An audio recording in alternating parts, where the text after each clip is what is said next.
Big hand for Ross Bennett. Ross Bennett, everybody!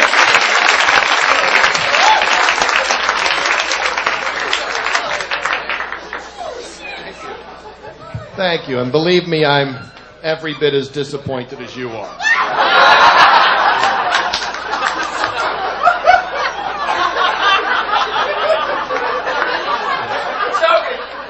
I had a woman say to me recently she wouldn't sleep with me if I was the last man on earth.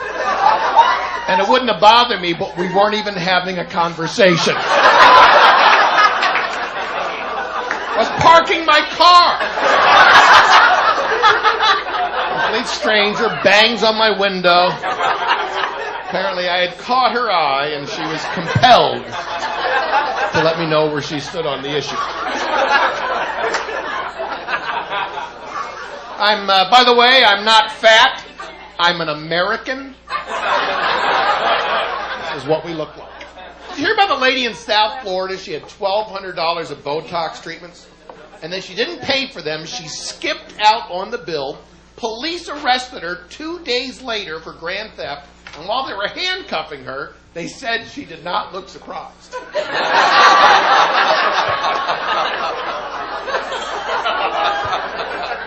You can't make this up.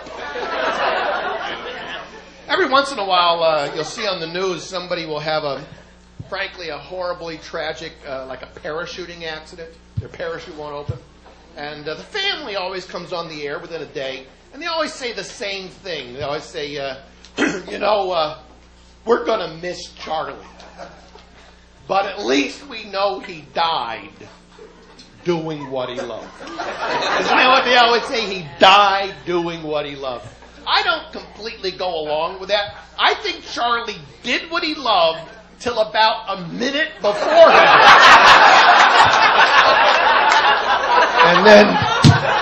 and then things just went horribly wrong.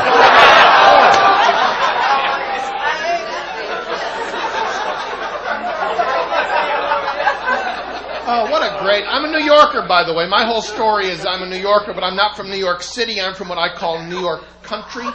I'm from the rural western part of New York State. I'm from a small town just on the outskirts of a Walmart. That's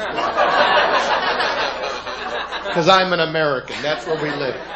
85% of us now live within 15 minutes of a Walmart. Can you believe that? Within 15 minutes of a 24-hour store.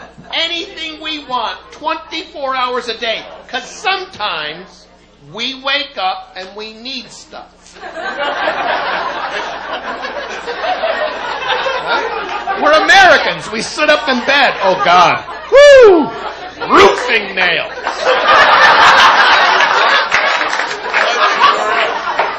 I can't wait. I said I can't wait. Don't hold me back, woman.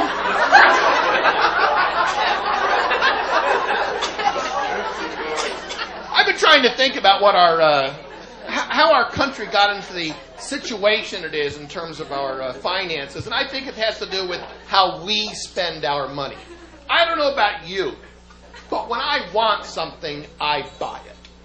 And someone will say, you can't afford it, and I'll say, I don't care. I'm an American. My parents' generation, they didn't raise us to be like this. They were frugal. When my parents wanted something, what did they do? They saved. That's exactly it. And when they had enough money, they put that item on a list. And then they went to the store, they would only buy what was on the list. They had discipline. See, when I go shopping, I don't have a list. I have an hour.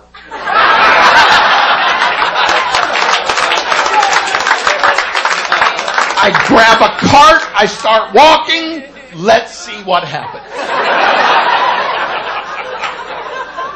Next thing, I'm in the checkout line, I look in my cart, it's like coming to out of an alcoholic blackout.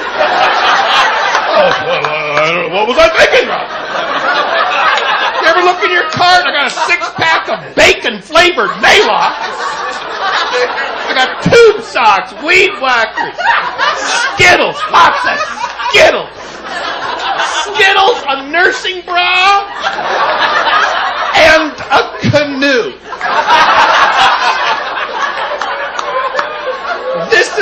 will often abandon my shopping cart.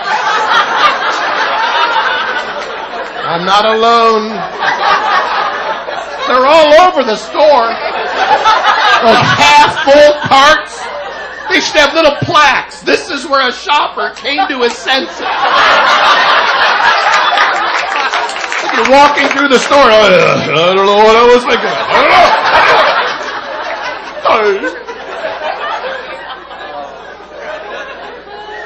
I'm 54 years old.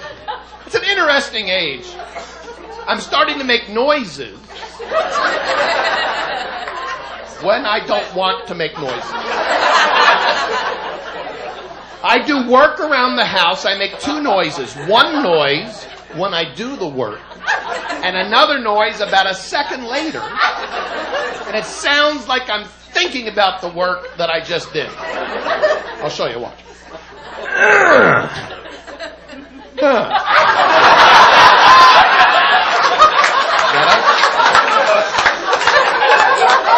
Everything I do, I sit in my chair, I come home at the end of the day. Ooh.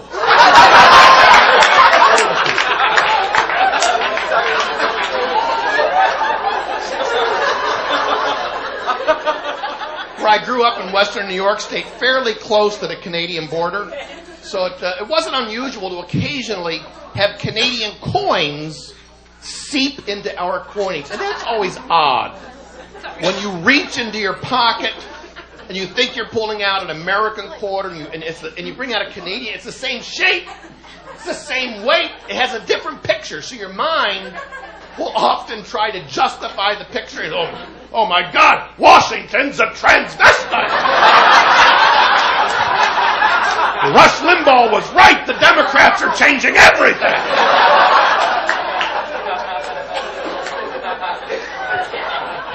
I think that would have been like how my father would have said. My father would have been I think my father would have been a very interesting president of the United States.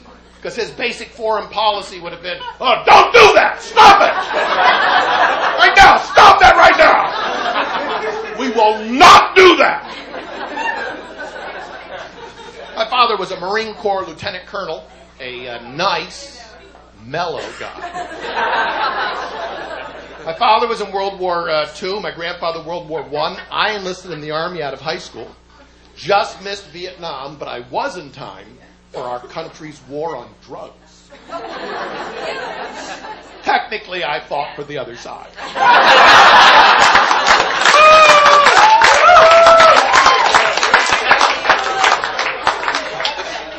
My father's generation was called the greatest generation. The generation that fought and won World War II. And I believe they were great at saving the world. They literally saved the world.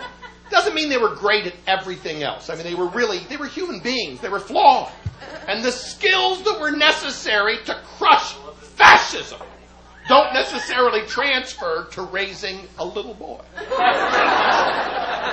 For instance, combat reflexes. Necessary in battle. Unnecessary at dinner. It's dinner. You drop a potato, pick it up. Don't jump on it and tell the kids to run.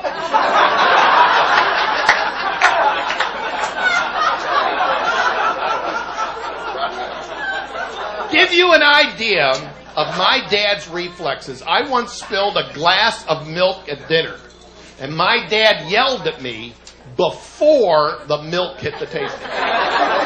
The milk was literally arcing in the air. And like a drill instructor, my dad was out of his chair in my face. What the hell you think you're doing there, bonehead? Bonehead, you spilled your glass of milk. I've had it with you, boy. I've got my eye on you, boy. Drop down and give me 10 push-ups. I said, get out of that high chair.